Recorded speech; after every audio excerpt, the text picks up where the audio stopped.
Hey, what's up everybody? How's it going? It's Carpo here. It's a beautiful Sunday, Portland area here, and today I wanted to do some harvesting of some turkey tail mushrooms in my own backyard, so I thought I would do it on camera to kind of show people what they look like, and if you might have some around your house. They look like this, but they have so many different colors and variations. They can have greens and browns and blacks and whites within the striated bands on them. But looking at the back, they're generally white, and there are some lookalikes, but do your research if you're going to pick them. But they're very porous, and you can find the micropores down there, if you look. So a few years ago, there was a storm, a huge storm here in the Willamette Valley, and it blew over my blue spruce tree here. And so instead of hauling it away or chopping it up, I just left most of it and cut off the end. I'll show you. So I put in a little fire pit right here, and this is just where it fell. I just cut off a bunch of the roots and made a little platform for putting stuff, and eventually I was going to cut a little bench into here. But as you can see, over the last couple of years, turkey tail have kind of taken over, and I'm going to let them continue to grow, and I'm going to foster their growth. So down here, originally a couple of years ago, it was just the ones on the end, and then they creeped around the corner, and that mycelium started to creep through the log, and just the other day I pulled off this piece of bark right here, and boom, lo and behold, there's a whole bunch of freshies growing down here too. Yeah, they're really beautiful. And then over here there's a few shelves, and you can see underneath that they're porous and white, and they're fresh. And from what I understand, you want to harvest them when they're relatively fresh, before they start to change colors or the bugs get them, but not too young, Obviously I don't want to cut these little babies off, right? So in that case, you want to just be, respectful about it. And my thought would be,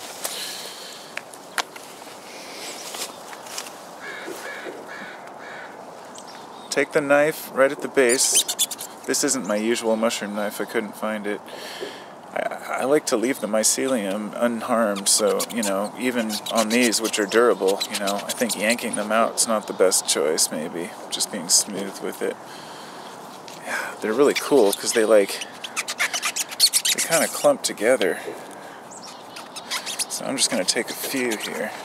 Set this down. Alright, all in one big chunk, huh? Yeah, there we go.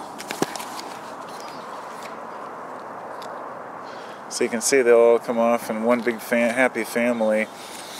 Now reishi is medicinally used, supposedly, for helping with cancer ailments, but I'm not going to quote that or, confirm that, of course.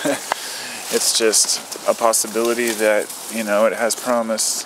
I think that it was Paul Steemit. I think I'm going to try to set the camera here. I think it was Paul Steemit who was talking about how his mother had breast cancer, and the doctor said, well, there is this experiment they're using with turkey tail mushrooms, and she's like, oh, my son sells those. So he ended up having her try out this turkey tail treatment, and it cured her. She went into remission, and she hasn't had cancer since. And that was many years ago, so yeah, these are really interesting mushrooms. I'm curious to know exactly what kind of benefits really lie within them. I'm going to leave most of these here and just grab a few. Then when they're dry, I prefer to grind mine into a powder rather than like a tincture, and then use that powder for whatever type of extraction, because usually with mushrooms, if you want to get the benefits, you have to break the cell walls.